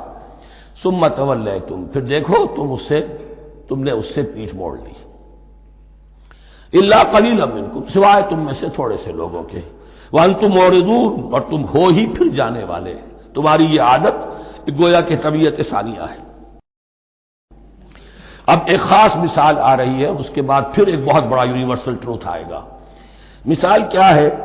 اللہ نے ان سے ایک عہد لیا تھا، وَإِذْ أَخَذْنَا مِيثَاقَكُمْ، ہم نے تم سے یہ عہد بھی لیا تھا، لَا تَسْفِكُونَ دِمَاءَكُمْ، دیکھو اپنا خون نہیں بہاؤ گے، یعنی آپس میں جنگ نہیں کرو گے، لڑو گے نہیں، تم بنی اسرائیل ایک وحدت بن کر رہو گے، جیسے کہ قرآن مجید میں آیا ہے انما المؤمنون اخوۃ، تم بھائی بھائی ہو، لا تسفکون دماءکم، اپنا خون نہیں بہاؤ گے، ولا تخرجون انفسکم من دیارکم، اور نہ ہی تم نکالو گے اپنے کچھ لوگوں کو ان کے گھروں سے۔ اب یہاں مجھے وضاحت کرنی پڑے گی ورنہ بات سمجھ میں نہیں آئے گی کہ جب حضرت یوشع ابن نون کی سرکردگی میں بنی اسرائیل نے فلسطین کو فتح کرنا شروع کیا، اور سب سے پہلے جیریکو فتح کیا گیا شہر، اس کے بعد جب سارا فلسطین فتح کر لیا تو انہوں نے ایک مرکزی حکومت قائم نہیں کی، 12 قبیلوں نے 12 حکومتیں بنا لی، جیسے 12 چشمے تھے پانی کے ویسی 12 حکومتیں۔ اب ظاہر بات ہے جہاں 12 حکومتیں ہوں گی تو وہ طوائف الملوکی جس کو کہتے ہیں، آپس کی کھٹپٹ ہوتی تھی، جنگیں ہوتی تھی، پھر ان میں سے ایک دوسرے پر حملہ کر کے وہاں کے لوگوں کو نکال باہر کرتے تھے، بھاگنے پر مجبور کر دیتے تھے، تو یہ تھی ان کی کیفیت۔ لیکن اس کے بعد پھر جب وہ لوگ چلے گئے کہیں کفار کے ملک میں چلے گئے، اب کفار میں جو ہے ان کو لا کر اور ان کے سامنے ان کے ہاں بیچنا چاہا، کیونکہ غلام بن گئے وہاں جا کر، یا انہوں نے غلام بنا لیا، تو اب فدیہ دے کر چھڑا رہے ہیں کہ ہمیں حکم دیا گیا ہے کہ جو بھی تمہارا اسرائیلی بھائی ہو اس کو فدیہ دے کر چھڑا لو اگر کہیں وہ اسیر ہو جائے۔ تو ایک حکم کو تو مانا نہیں اور دوسرے پر عمل ہو رہا ہے۔ حکم تو یہ تھا کہ آپس میں خون ریزی کرو ہی نہیں، وہ اس حکم کو تو توڑ دیا، لیکن بڑے متقیانہ انداز میں اب جو اس وقت اس کی وجہ سے جو غلام بن گئے یا اسیر ہو گئے اب ان کو چھڑوا رہے کہ اللہ کا حکم ہے، شریعت کا حکم ہے۔ یہ ہے وہ تضاد جو مسلمان امتوں کے اندر ہو جاتا ہے، اس پر آئے گا وہ یونیورسل ٹروتھ۔ وَإِذْ أَخَذْنَا مِيثَاقَكُمْ لَا يَسْتَسْفِكُونَ دِمَاءَكُمْ، یاد کرو جب کہ ہم نے تم سے عہد لیا تھا کہ تم اپنا خون نہیں بہاؤ گے، وَلَا تُخْرِجُونَ أَنفُسَكُم مِّن دِيَارِكُمْ، اور نہ ہی تم اپنے آپ کو اپنے لوگوں کو ان کے گھروں سے نکالو گے، ثُمَّ أَقْرَرْتُمْ وَأَنتُمْ تَشْهَدُونَ، پھر تم نے اقرار کیا تھا اس عہد کو اور قول و قرار کو مان لیا تھا پورے شعور کے ساتھ، تشہدون مانتے ہوئے۔ ثُمَّ أَنتُمْ هَؤُلَاءِ، پھر تم ہی ہو وہ تو تقتلون أنفسكم، اپنے ہی لوگوں کو قتل بھی کرتے ہو، وَتُخْرِجُونَ فَرِيقًا مِّنكُم مِّن دِيَارِهِمْ، اور اپنے ہی لوگوں میں سے کچھ لوگوں کو ان کے گھروں سے باہر نکالتے ہو، تظاہرون علیہم بالاسم والعدوان، ان پر چڑھائی کرتے ہو گناہ کے ساتھ بھی اور زیادتی کے ساتھ بھی، وَإِن يَأْتُوكُمْ أُسَارَىٰ، اور اگر وہ قیدی بن کر تمہارے پاس آتے ہیں تفادوہم، تو اب تم ان کا فدیہ دے کر انہیں چھڑاتے ہو، وَهُوَ مُحَرَّمٌ عَلَيْكُمْ إِخْرَاجُهُمْ، حالانکہ ان کا تو نکالنا ہی تم پر حرام کیا گیا تھا۔ اب یہ واقعہ آپ نے پڑھ لیا، سمجھ لیا، اب دیکھیے اس سے جو سبق ہے، مورل لیسن ہے جو ابدی ہے، افتؤمنون ببعض الکتاب وتکفرون ببعض، تو کیا تم ہماری شریعت کے ایک حصے کو مانتے ہو اور ایک کو نہیں مانتے؟ اب دیکھیے یہ الفاظ اب ہوں گے تعویل عام، جہاں کہیں بھی یہ طرز عمل ہوگا تو یہ آیت اس کو کور کرے گی۔ افتؤمنون ببعض الکتاب وتکفرون ببعض، تو کیا تم مانتے ہو ہماری کتاب کے ایک حصے کو اور ایک کو نہیں مانتے؟ فما جزاء من يفعل ذلك منکم، تو نہیں ہے کوئی سزا اس کی جو یہ حرکت کرے تم میں سے، الا خزي في الحیات الدنیا، سوائے اس کے کہ دنیا کی زندگی میں رسوائی ہو، ذلت ہو، ویوم القیامہ، اور قیامت کے دن یردون الی اشد العذاب، وہ لوٹا دیے جائیں شدید ترین عذاب میں، وما اللہ بغافل عما تعملون، اور اللہ تعالیٰ غافل نہیں ہے اس سے جو تم کر رہے ہو۔ آج امت مسلمہ پر 100% یہ آیت منطبق ہو رہی ہے، پورے دین پر چلنے کو تیار نہیں، ہر گروہ نے کوئی ایک شے حلال کر لی اپنے لیے، ملازم پیشہ طبقہ ہے، رشوت حلال ہے، کیا کرے اس کے بغیر گزارا نہیں ہوتا، کاروباری طبقہ ہے، سود کیا کرے اس کے بغیر تو یہ کاروبار چلتا نہیں، فلاں ہر ایک کے لیے، ہر ایک نے. یہ جو طوائف ہے ان سے جا کے پوچھیے، وہ بھی کہتے کیا کریں ہم، ہمارا ہی دھندا ہے، ہم بھی محنت کرتی ہیں، مشقت کرتی ہیں. ابھی ٹی وی پر میں نے دیکھا بنگال کی پروسٹیٹیوٹس مسلمان جو ہیں ان کے کچھ انٹرویوز لیے گئے کہ ہم پر کیوں پابندی عائد کرنے کی کوشش کی جا رہی ہے، یہ بھی ایک محنت ہے جو ہم کرتی ہیں. اور یہ کہ ان میں سے آپ کو یہ بھی معلوم ہے کہ ان میں سے بعض ایسی ہوتی ہیں وہ جب محرم کے دن آئیں گے کالے کپڑے پہنے گی، جلوسوں کے ساتھ ہوگی، اور یہ مزاروں کے اوپر اکثر و بیشتر وہی ہوتی ہیں، دمال کھیلتی ہیں، جو کچھ کرتی ہیں. وہ نیکی ان کے ہاں بھی ہے. تو نیکی اور بدی کا ایک امتزاج ہے. کل دین جب تک وہ نہ ہو تو اس کی سزا یہ ہے خزی فی الحیات الدنیا، وہ ہمارے اوپر ہے. ضربت علیہم الذلۃ والمسکنہ، وہ خز اور وہ ذلت اور مسکنہ تھوپ دی گئی ہے. باقی رہ گیا قیامت کا معاملہ. وَيَوْمَ الْقِيَامَةِ يُرَدُّونَ إِلَىٰ أَشَدِّ الْعَذَابِ، شدید ترین عذاب میں. تو اپنے طرز عمل سے تو ہم اس کے مستحق ہو گئے ہیں. باقی اللہ تعالیٰ کی رحمت جو ہے دستگیری فرما لے، اس کا اختیار ہے. لیکن دھمکی کا پھر انداز دیکھیے، وَمَا اللَّهُ بِغَافِلٍ عَمَّا تَعْمَلُونَ، اللہ غافل نہیں ہے اس سے جو تم کر رہے ہو. ہر سال عمرہ فرما کے آ رہے ہیں، کس رقم سے فرما کر آ رہے ہیں یہ اللہ کو معلوم ہے. یہ حلال سے کمائی تھی یا حرام سے؟ رمضان مبارک میں حرم میں پہلی صف میں جگہ ریزرو کرائی ہوئی ہے سیٹ صاحب نے، اور وہاں کے شرطوں کو بھی رشوتیں دیتے ہیں. اور وہ سمجھتے ہیں کہ ہم تو سارا نہا دھو کر آ گئے، سال بھر جو بھی حرام کمائی کی تھی سب پاک ہو گئے. اللہ نا واقف نہیں ہے. اللہ تمہاری داڑھیوں سے دھوکہ نہیں کھائے گا، اللہ تمہارے اماموں سے اور ابا اور قبا سے دھوکہ نہیں کھائے گا. He knows you through and through. He sees you through and through. وَمَا اللَّهُ بِغَافِلٍ عَمَّا تَعْمَلُونَ. اولئک الذین اشتروا الحیات الدنیا بالآخرہ، یہ وہ لوگ ہیں جنہوں نے دنیا کی زندگی اختیار کر لی ہے آخرت کو چھوڑ کر. فلا یخفف عنہم العذاب ولا هم ینصرون، تو اب ان کے لیے نہ تو ان سے عذاب میں تخفیف کی جائے گی اور نہ ان کی کوئی مدد کی جائے گی. وَلَقَدْ آتَيْنَا مُوسَى الْكِتَابَ وَقَفَّيْنَا مِن بَعْدِهِ بِالرُّسُلِ، اور ہم نے موسیٰ کو کتاب دی تورات، اور قفینا من بعدہ بالرسل، اور پھر اس کے بعد پے بپے لگاتار ہم رسول بھیجتے رہے. ایک بات نوٹ کر لیجیے گا، لفظ رسول اور لفظ نبی میں کچھ فرق ہے، اس وقت تفصیل میں جانے کا موقع نہیں ہے، لیکن یہ تین جوڑے الفاظ کے ایسے ہیں قرآن مجید کی اصطلاحات کے کہ وہ تینوں مترادف کے طور پر بھی استعمال ہو جاتے ہیں اور علیحدہ علیحدہ اپنا مفہوم بھی رکھتے ہیں.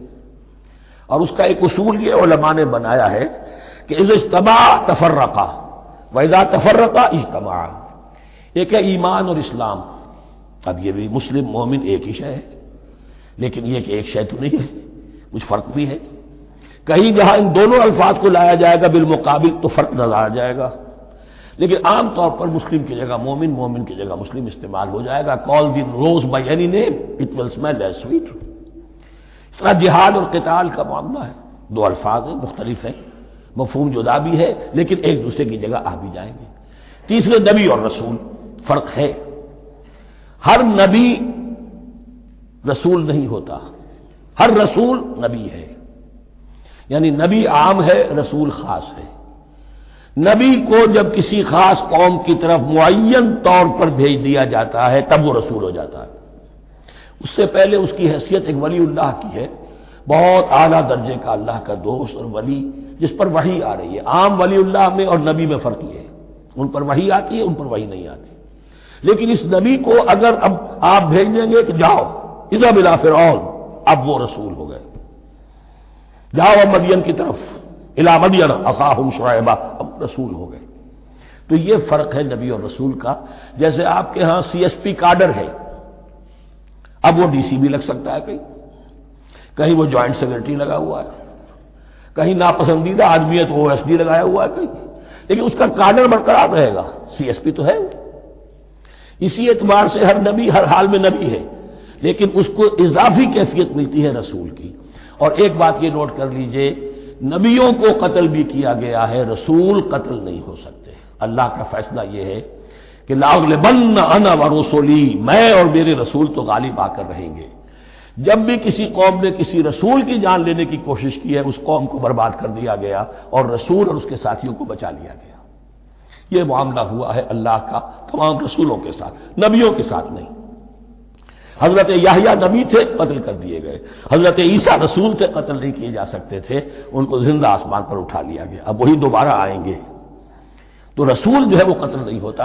اور اسی اعتبار سے حضور کی بڑی گہری تمنا تھی، لَوَدِدتُّ أَنْ أُقْتَلَ فِي سَبِيلِ اللَّهِ ثُمَّ أُحْيَا ثُمَّ أُقْتَلَ ثُمَّ أُحْيَا. میری بڑی خواہش ہے میں اللہ کی راہ میں قتل ہو جاؤں، پھر زندہ کیا جاؤں، پھر قتل کیا جاؤں، پھر اللہ کی راہ میں پھر زندہ کیا جاؤں، پھر قتل کیا جاؤں. لیکن اللہ نے یہ خواہش آپ کی پوری نہیں کی، اس لیے کہ آپ اللہ کے رسول تھے. اب یہاں نوٹ کیجئے گا، یہاں لفظ رسول تو آ گیا ہے لیکن یہ نبی کے معنی میں ہے. قَفَّيْنَا مِن بَعْدِهِ بِالرُّسُلِ، اس لیے کہ رسول حضرت موسیٰ کے بعد حضرت عیسیٰ ہی ہے.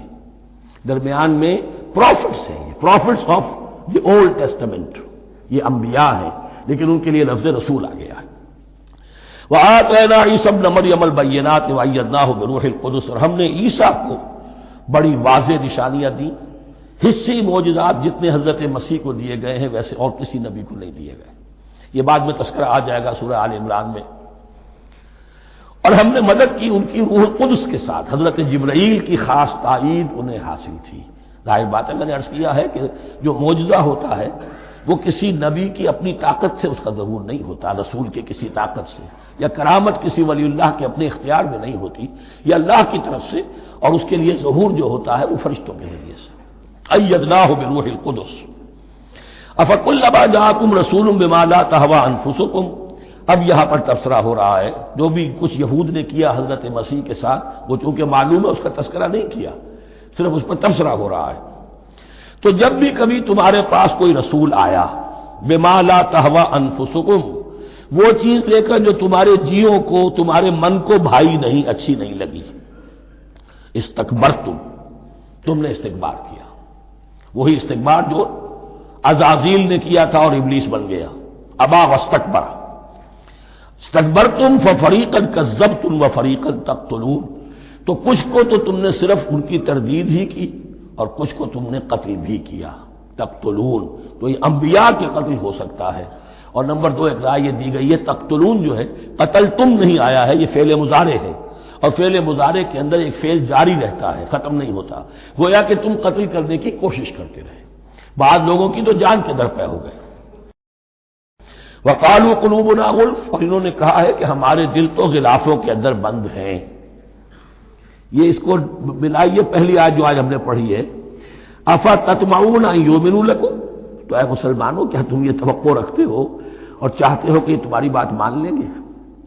ان کی اس خواہش کے جواب میں جو وہ کہتے تھے وہ یہ قول ہے، وقالوا قلوبنا غلف، ہمارے دل خلافوں میں ہیں، میاں تمہاری بات ہم پر اثر نہیں کر سکتی، جاؤ کسی اور سے بات کرو. آج بھی آپ کو یہ الفاظ سننے کو مل جائیں گے، قلوبنا غلف، ہمارے دل تو غلافوں میں ہیں، بڑے مضبوط ہیں، مستحکم ہیں، تمہاری بات اس میں گھر کر ہی نہیں سکتی. بل لعنہم اللہ بکفرہم، یہ ہے تبصرہ.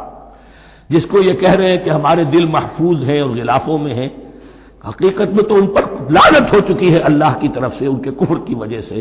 فقلیلا ما یؤمنون، تو واقعتاً اب کم ہی ہوں گے ان میں سے جو ایمان لائیں گے. وَلَمَّا جَاءَهُمْ كِتَابٌ مِّنْ اللَّهِ مُصَدِّقٌ لِّمَا مَعَهُمْ.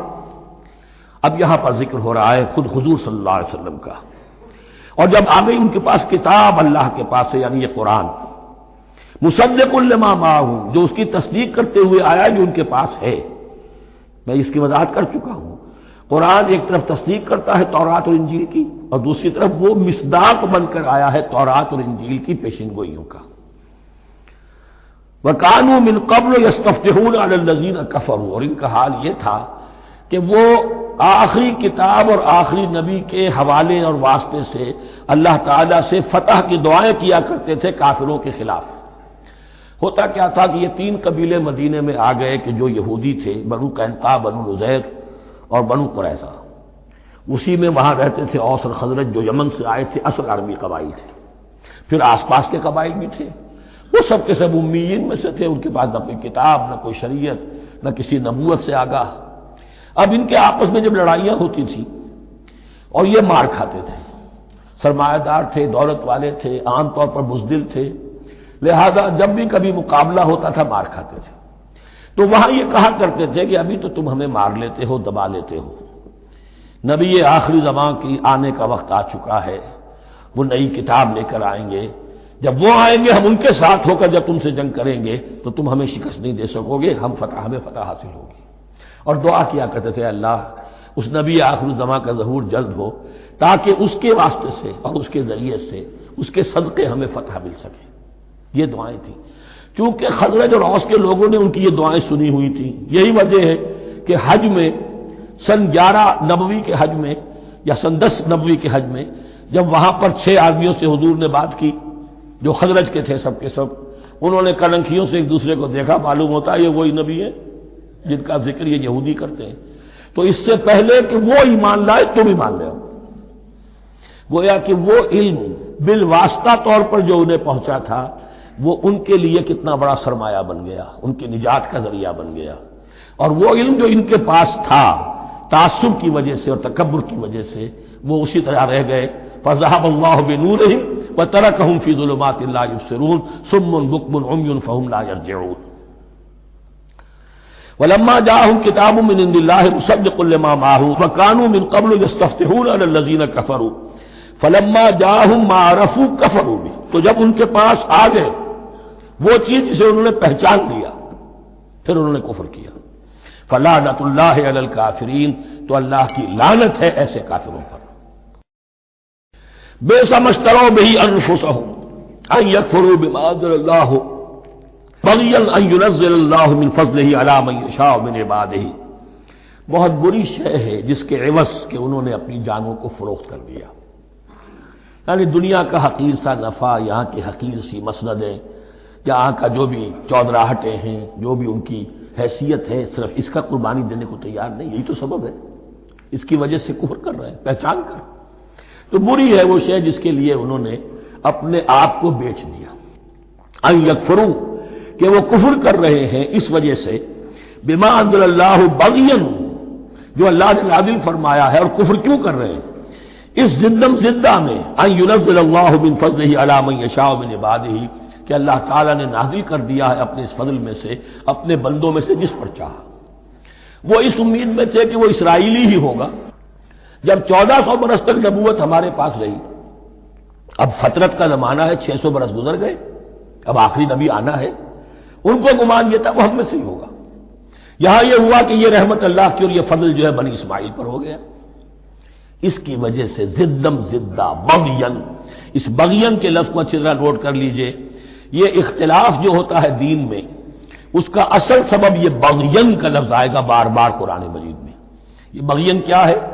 جسے عہد حاضر کے ایک خاص جو مکتب فکر ہے سائیکالوجی کا، ایڈلر کا، اس میں یہ قرار دیا گیا ہے کہ انسان کے جو موٹیوز ہیں، جو اس کا انسٹنکٹس ہیں، ان میں ایک بہت پاورفل موٹیو جو ہے to dominate, urge to dominate. میں اس کی بات کیوں مانوں، یہ کیوں نہ میری مانے، یہ ڈومینیشن۔ تو بغیا کے معنی بھی ہے حد سے بڑھنا، تجاوز کرنا۔ تو وہ اپنی حد سے بڑھ کر دوسروں کے اوپر روب گاٹھنے کے لیے یہ سارا انہوں نے کیا، اس وجہ سے کہ بنی اسماعیل کے ایک شخص محمد صلی اللہ علیہ وسلم پر اللہ تعالیٰ نے یہ رحمت نازل فرما دی۔ فباؤوا بغضب علی غضب، تو وہ لوٹے غضب پر غضب لے کر، یعنی تہ بر تہ غضب ہے ان پر اللہ تعالیٰ کا۔ وللکافرین عذاب مہین، اور ایسے کافروں کے لیے اہانت آمیز، مہین اہانت سے بنا ہے، اہانت آمیز عذاب ہے۔ وَإِذَا قِيلَ لَهُمْ آمِنُوا بِمَا أَنزَلَ اللَّهُ، اور جب ان سے کہا جاتا ایمان لاؤ اس پر جو اللہ نے نازل فرمایا، قَالُوا نُؤْمِنُ بِمَا أُنزِلَ عَلَيْنَا، ہم ایمان رکھتے ہیں اس پر جو ہم پر نازل ہوا۔ وَيَكْفُرُونَ بِمَا وَرَاءَهُ، اور وہ کفر کر رہے ہیں جو اس کے پیچھے ہے۔ انہوں نے انجیل کا کفر کیا، حضرت مسیح کو نہیں مانا۔ انہوں نے محمد کا کفر کیا ہے صلی اللہ علیہ وسلم، اور قرآن کو نہیں مانا۔ وَهُوَ الْحَقُّ مُصَدِّقًا لِمَا مَعَهُمْ، اور وہ کفر کر رہے ہیں حالانکہ وہ حق ہے، سچ ہے، درست ہے، اور تصدیق کرتے ہوئے آیا ہے اس کی جو ان کے پاس ہے۔ قل، اے نبی ان سے کہیے، فَلِمَ تَقْتُلُونَ أَنبِيَاءَ اللَّهِ، یہاں وہ لفظ واضح ہو گیا، تو پھر کیوں تم قتل کرتے رہے ہو اللہ کے نبیوں کو، من قبل، اس سے پہلے۔ ایسے ہی حق پرست ہو، ایسے ہی جو کچھ تم پر نازل کیا گیا اس پر ایمان رکھنے والے ہو، تو تم نے نبیوں کو کیوں قتل کیا؟ تم نے زکریا کو کیوں قتل کیا علیہ الصلوۃ والسلام؟ تم نے یحییٰ کو کیوں قتل کیا علیہ الصلوۃ والسلام؟ تمہارے تو ہاتھ جو ہے نبیوں کے خون سے آلودہ ہے۔ فَلِمَ تَقْتُلُونَ أَنبِيَاءَ اللَّهِ مِن قَبْلِ إِن كُنتُم مُّؤْمِنِينَ، اگر واقعتاً تم ایمان والے ہو۔ وَلَقَدْ جَاءَكُم مُوسَىٰ بِالْبَيِّنَاتِ، تمہارے پاس موسیٰ آئے تھے کھلی تعلیمات لے کر، واضح معجزے لے کر۔ ثُمَّ اتَّخَذْتُمُ الْعِجْلَ مِن بَعْدِهِ، پھر تم نے اس کے بعد اس کی غیر حاضری میں بچڑے کو اپنا معبود بنا لیا۔ وَأَنتُمْ ظَالِمُونَ، اور تم ظالم ہو۔ وَإِذْ أَخَذْنَا مِيثَاقَكُمْ وَرَفَعْنَا فَوْقَكُمُ الطُّورَ، یاد کرو جب کہ ہم نے تم سے عہد لیا تھا اور تمہارے اوپر کوہ طور کو معلق کر دیا تھا۔ خُذُوا مَا آتَيْنَاكُمْ بِقُوَّةٍ، پکڑو اس کو مضبوطی کے ساتھ جو ہم نے تمہیں دیا ہے۔ وَاسْمَعُوا، اور سنو۔ قَالُوا سَمِعْنَا وَعَصَيْنَا، انہوں نے کہا ہم نے سنا اور نافرمانی کی۔ یہ ان کی ایک اور بیماری تھی، الفاظ کو ذرا سا چکر دے کر ایسے پڑھنا کہ مفہوم جو ہے بالکل بدل جائے۔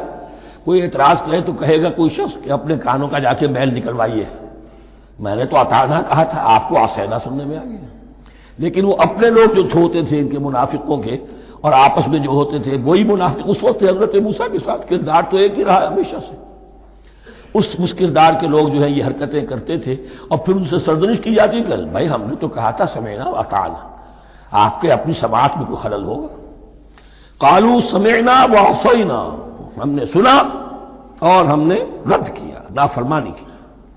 وَأُشْرِبُوا فِي قُلُوبِهِمُ الْعِجْلَ بِكُفْرِهِمْ، اور ان کے اس کفر کی پاداش میں یا کفران نعمت کی سزا کے طور پر ان کے دلوں میں بچھڑے کی محبت اور تقدس جو ہے وہ پلا دیا گیا۔ قُلْ بِئْسَ مَا يَأْمُرُكُم بِهِ إِيمَانُكُمْ إِن كُنتُم مُّؤْمِنِينَ، کہیے ان سے بری ہیں یہ باتیں، برا ہے وہ جس کا کہ حکم دے رہا ہے تمہیں تمہارا ایمان کے ساتھ یہ حرکتیں۔ ان کنتم مومنین، اگر تم مومن ہو تو کیا ایمان کے ساتھ یہ حرکتیں ممکن ہوتی؟ قُلْ إِن كَانَتْ لَكُمُ الدَّارُ الْآخِرَةُ عِندَ اللَّهِ خَالِصَةً مِّن دُونِ النَّاسِ فَتَمَنَّوُا الْمَوْتَ إِن كُنتُمْ صَادِقِينَ۔ پھر یہ ایک یونیورسل ٹروتھ آ رہا ہے، بہت اہم۔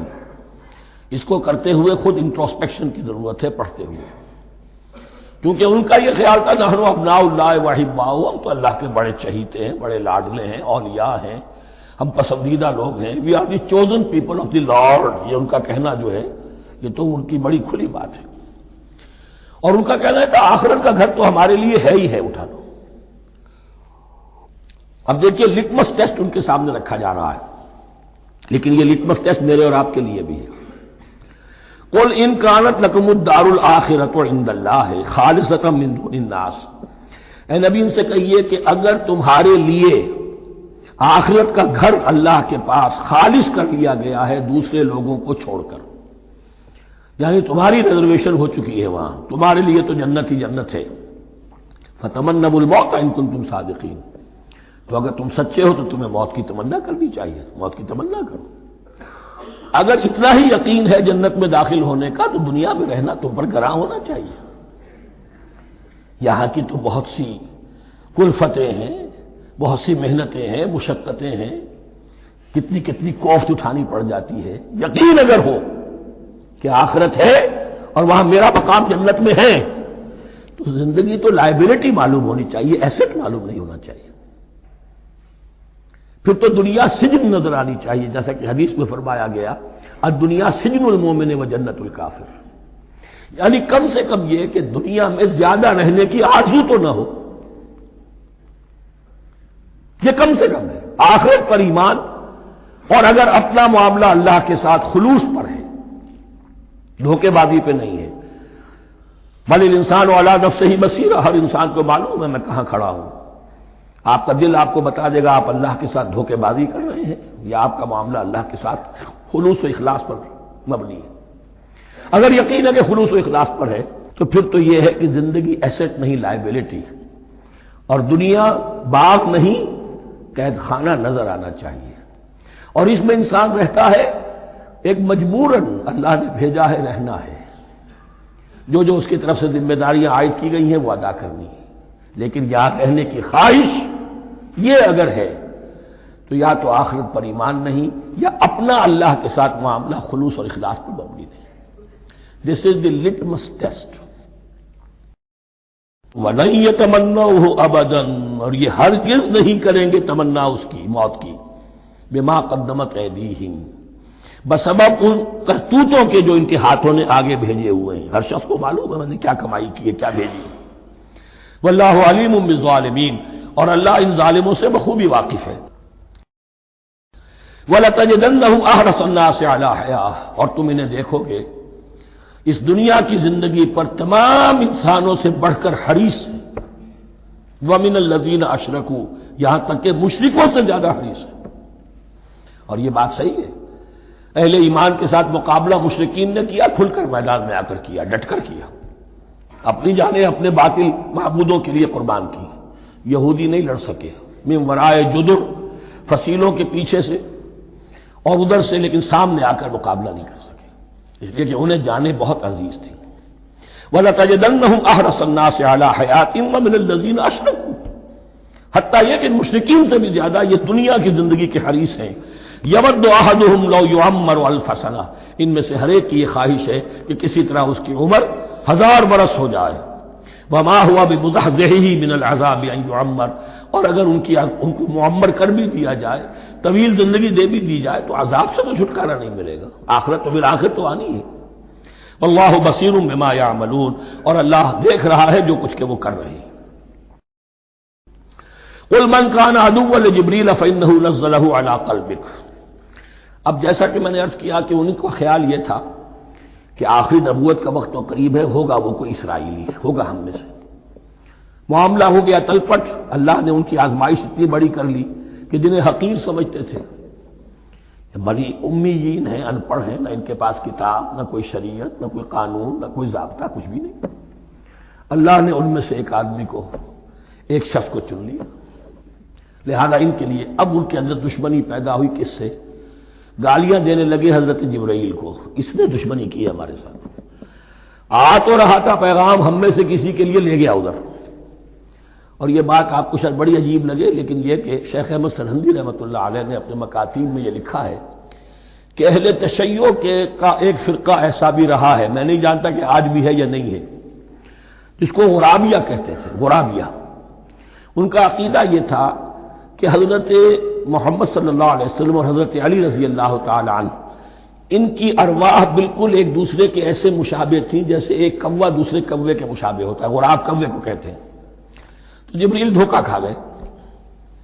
وہ وہی اللہ نے بھیجی تھی علی کے لیے، لے گئے محمد کے پاس صلی اللہ علیہ وسلم. تو یہ بات جو شیخ احمد سرہندی کی لکھی ہوئی غرابیہ فرقہ ان کا، مجھے یہ نہیں معلوم کہ اب بھی ہے یا نہیں ہے، لیکن یہ بات یہود کے ہاں جو ہے وہ موجود تھی. اور بات جان لیجئے، لَيَأْتِيَنَّ عَلَىٰ أُمَّتِي مَا أَتَىٰ عَلَىٰ بَنِي إِسْرَائِيلَ حَسْبَ النَّعْلِ بِالنَّعْلِ، اس کی حقیقت اور سے اور منکشف ہوتی چلی جائے گی. تو اب یہاں فرمایا قُلْ مَنْ كَانَ عَدُوًّا لِجِبْرِيلَ، اے نبی کہہ دیجئے جو کوئی بھی دشمن ہو گیا ہو جبرائیل کا، فَإِنَّهُ نَزَّلَهُ عَلَىٰ قَلْبِكَ بِإِذْنِ اللَّهِ، تو اس نے تو نازل کیا ہے اس قرآن کو آپ کے دل پر اللہ کے حکم سے. جبرائیل کا اپنا اختیار تو نہیں تھا. مصدقا لما بین یدیہ، اور یہ تصدیق کرتے ہوئے آیا ہے اس کی جو اس کے سامنے موجود ہے. وہدی وبشریٰ للمؤمنین، اور بشارت ہے اہل ایمان کے لیے. اور اس کے بعد اب فرمایا جا رہا ہے کہ اللہ اور اس کے رسول اور اس کے ملائکہ یہ ایک آرگینک ہول ہیں، یہ ایک جماعت ہے. ان میں کوئی رکھنا نہیں ہو سکتا، ان میں کوئی اختلاف نہیں ہو سکتا. اگر کوئی جبریل کا دشمن ہے تو وہ اللہ کا دشمن ہے، اگر کوئی اللہ کے سچے رسول کا دشمن ہے تو وہ اللہ کا دشمن ہے، جبریل کا بھی دشمن ہے. من کان عدوا للہ وملائکتہ ورسلہ وجبریل ومیکال فإن اللہ عدو للکافرین. تو کان کھول کر سن لو، جو کوئی بھی دشمن ہے اللہ کا اور اس کے فرشتوں کا اور اس کے رسولوں کا اور جبرائیل کا اور میکائیل کا، تو اللہ تعالیٰ کی طرف سے بھی اعلان ہے کہ اللہ ایسے کافروں کا دشمن ہے.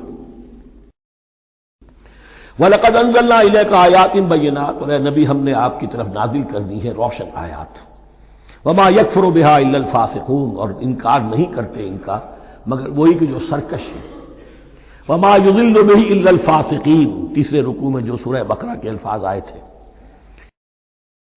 أَوَكُلَّمَا عَاهَدُوا عَهْدًا نَبَذَهُ فَرِيقٌ مِّنْهُمْ، تو جب بھی کبھی انہوں نے کوئی عہد کیا، اللہ سے میثاق کیا، اللہ کے رسولوں سے کوئی عہد کیا، نبذہ فریق منہم، ان میں سے ایک گروہ نے اس معاہدے کو پھینک دیا اٹھا کر، بل اکثرہم لا یؤمنون، بلکہ ان کی اکثریت جو ہے ایمان سے خالی ہے، جیسا کہ حال آج امت مسلمہ کا ہے۔ مسلمان ہیں، ایمان حقیقی، ایمان قلبی، یقین والا ایمان وہ کتنوں کو حاصل ہے؟ ڈھونڈ اب ان کو چراغ رخ زیبا لے کر۔